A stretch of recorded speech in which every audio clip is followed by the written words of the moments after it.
আহ, এই তাওহীদ এবং শিরিক এটা হচ্ছে এপিঠ এবং ওপিঠ। এখানে তাওহীদ, এ পাশ হচ্ছে শিরিক।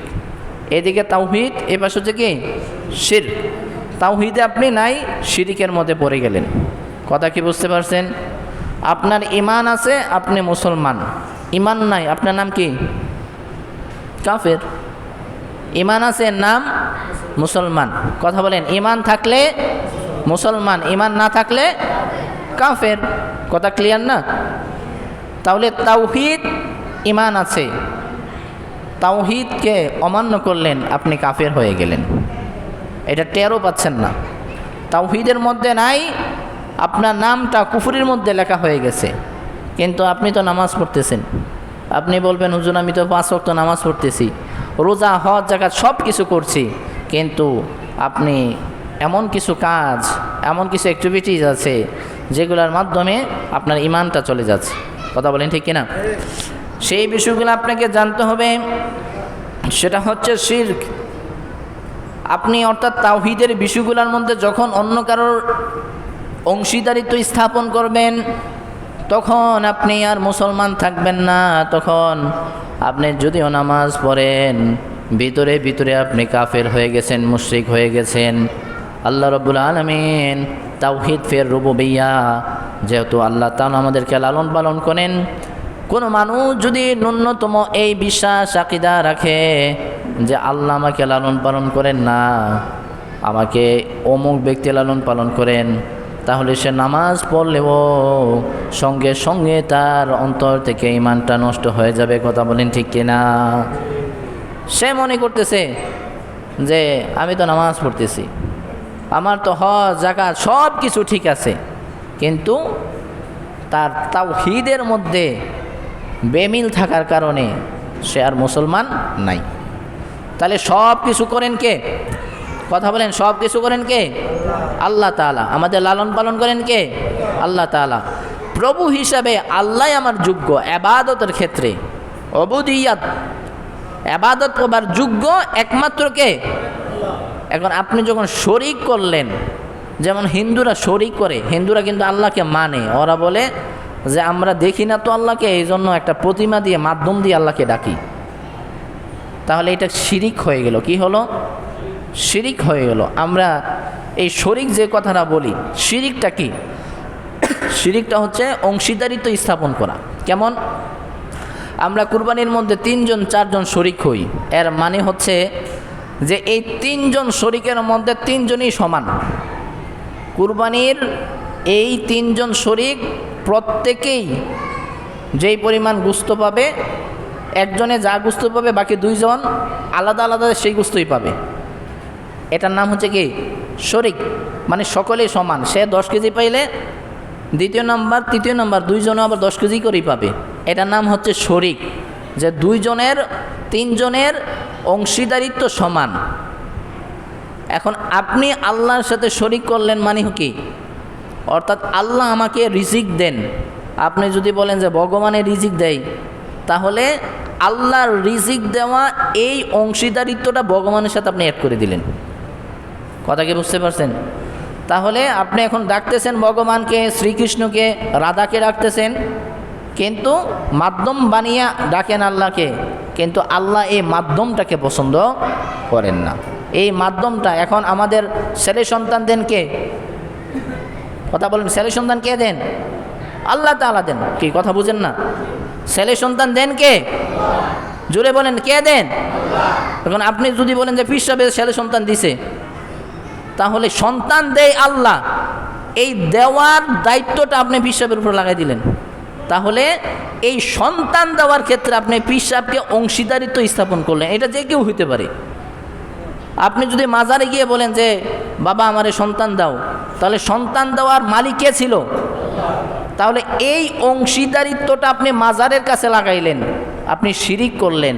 ভাবছেন নামাজ পড়তেছেন, জান্নাতে যাবেন, শিরিক করার কারণে আপনার ঈমানই চলে গেছে। কথা কি বুঝতে পারছেন? তাহলে শিরিক হচ্ছে এমন যে আপনি অংশীদারিত্বটা আরেকজনের পক্ষে আপনি লাগিয়ে দিলেন। যেই গুনাহটা আল্লাহ রাব্বুল আলামিন কখনো ক্ষমা করবেন না। কখনো ক্ষমা করবেন? আল্লাহ রাব্বুল আলামিন কুরআনুল কারীমের মধ্যে বলেছেন, ইন্নাল্লাহা লা ইয়াগফিরু আন ইউশরাকা বিহি ওয়া ইয়াগফিরু মা দুনা যালিকা লিমান ইয়াশা ওয়া মান ইউশরিক বিল্লাহি فقد ضل ضلالا بعيدا। আল্লাহ তাআলা বলেন, নিশ্চয়ই আমি আল্লাহ শিরকের গুনাহকে কখনো ক্ষমা করব না। শিরক ছাড়া যত গুনাহ আছে আমার বান্দা যদি আমার কাছে তওবা করে আমি সঙ্গে সঙ্গে বান্দাকে সেটা ক্ষমা করে দেব। বলেন সুবহানাল্লাহ। আল্লাহ রাব্বুল আলামিন যে ব্যক্তি শিরক করবে সে শুধু গুমরাহির মধ্যে নয়, গুরু গুমরাহি একেবারে নিকৃষ্টতম গুমরাহির মধ্যে আছে। শিরক করে যদি কোনো বান্দা নামাজ পড়ে, রোজা রাখে, যায় ইবাদত করুক না কেন, কোনো ইবাদত আমার আল্লাহ তাআলা কবুল করবেন না। কথা বলেন ঠিক কিনা? তাহলে তাওহীদের বিপরীতই হচ্ছে শিরক। তাওহীদের কথা বলেন, তাওহীদের বিপরীত কি? শিরক। আমরা অনেক সময় ছোটোখাটো শিরক আমরা করে ফেলি, টেরও পাই না। অনেক সময় বলে ফেলি যে আজকে যদি ওষুধ না খাইতাম মনে মরেই যেতাম। কথা বলেন, বলি না যে গতকাল রাত্রে এই ওষুধটা না খাইলে মনে হয় আজকে সকালে বাঁচলাম হইলে না। কিন্তু ওষুধ বাঁচানোর মালিক কে? কথা বলেন, বাঁচানোর মালিক কে? তো এই দায়িত্ব আপনি কারে দিছেন? ওষুধ রে। বাঁচানোর হায়াতের মালিক কে? হায়াতের মালিক আল্লাহ। আর আপনি বলতেছেন যে ওষুধ না খাইলে, তার মানে ওষুধের দায়িত্বটা দিয়ে দিয়েছেন যে ওষুধটা আপনার বাঁচাইতো। তাহলে এগুলো শিরকের মধ্যে পড়ে কি না? তাহলে এগুলা বলা যাবে? এগুলো বলা যাবে? অনেকে বলে যে আজকে ডাক্তার, যদি ওনারা ডাক্তারের কাছে নেওয়া যাইতো তাহলে উনি বাঁচ লইলে। আরে ভাই, ঔষধ তো আল্লাহর কাছে পারমিশন চাই। আপনি যখন ঔষধ খান, ওষুধরা পারমিশন চাই কার কাছে? আল্লাহর কাছে পারমিশন চাই। আল্লাহ, আমি আপনার বান্দার জন্য কে শেফা হব কিনা, আমি আপনার বান্দার ক্ষতি সাধন করব নাকি উপকার সাধন করব। আল্লাহ রাব্বুল আলামিন যদি অর্ডার দেন তখন সেই ওষুধ বান্দার উপকার করে। কথা বলেন ঠিক কিনা?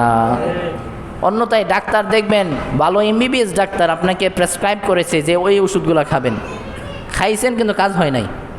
কথা বলেন, এরকম হয়েছে না? তাহলে যদি ঔষধই বালা করতো তাহলে ওষুধ কাজ করলো না কেন? কথা হচ্ছে তখন ঔষধ এর পারমিশন আল্লাহর পক্ষ থেকে ছিল না।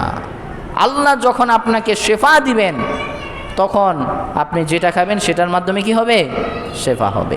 ওষুধ একটা ওসিলা, কিন্তু আমাদেরকে সুস্থতা অসুস্থতা দেন কে? কথা বলেন, কে দেন? এই বিশ্বাস আমাদের রাখতে হবে কিনা? কথা বলেন, রাখতে হবে কিনা? এই শিরক গুনাহ, এটা এত বড় গুনাহ যে শিরকের মধ্যে কেউ যদি পড়ে যায় তার আমল সব কিছু বিনষ্ট হয়ে যায়। তার আমল কি হয়ে যায়? সব কিছু নষ্ট হয়ে যায়। মনে করেন আপনি টাকা পয়সা ইনকাম করে আপনি ঘরের আলমারিতে না রেখে আপনি বাহিরে রাখছেন, বাহিরে চোর ডাকাতে ছিঁড়ে ফিরে যেব নিয়ে যাচ্ছে, আপনি নামাজ পড়তেছেন কিন্তু শিরকের গুনাহ আপনার ভিতরে রেখেছেন। শিরক নামক সেই গুনাহটা আপনার নেক আমলগুলোকে এভাবে টেনে হেঁচড়ে ছিঁড়ে নিয়ে যাচ্ছে। নাউজুবিল্লাহ বলবেন না? শিরক কি করা যাবে? কথা বলেন, করা যাবে? শিরক করলে কেউ যদি আপনাকে বাধ্যও করে শিরক করার জন্য, সেটা যদি মা বাবাও হয়, শিরকের ক্ষেত্রে মা বাবার কথা মানা যাবে না। আমরা জানি যে মা বাবার কথা সব ক্ষেত্রে মানতে হয়, কিন্তু একটা ক্ষেত্রে মা বাবাকে মানা যায় না, সেটা হচ্ছে আল্লাহর ওয়াহদানিয়তের ক্ষেত্রে। আপনার মা বাবা যদি বলে যে যাও এখানে সেজদা, এখন আপনি চিন্তা করতেছেন মা বাবা বলতেছে এখন আমি কি করব? কোরআন প্রমাণ করে সেই ক্ষেত্রে আপনি মা বাবার কথা মানবেন না, তাদেরকে বুঝাবেন, তাদের সাথে ভালো ব্যবহার করবেন। সেই কথাটা আল্লাহ রাব্বুল আলামিন কুরআনুল কারীমের মধ্যে বলেছেন, ওয়া ইন জাহাদাকা আলা আন তুশরিকা বিমা লাইসা লাকা বিহি ইলম ফালা তুতি'হুমা ওয়া সাহিবহুমা ফিদ দুনিয়া মা'রুফা। যদি তোমার মা বাবা তোমাকে শিরকের ব্যাপারে উদ্বুদ্ধ করে, তোমাকে যদি বাধ্য করে, ফালা তুতি'হুমা, সেই ক্ষেত্রে তোমার মা বাবাকে তুমি অনুসরণ করো না, তাদের সাথে ভালো ব্যবহার করো, সেই ক্ষেত্রটাকে তুমি অ্যাভয়েড করে চলতে হবে। কথা বলেন ঠিক কিনা?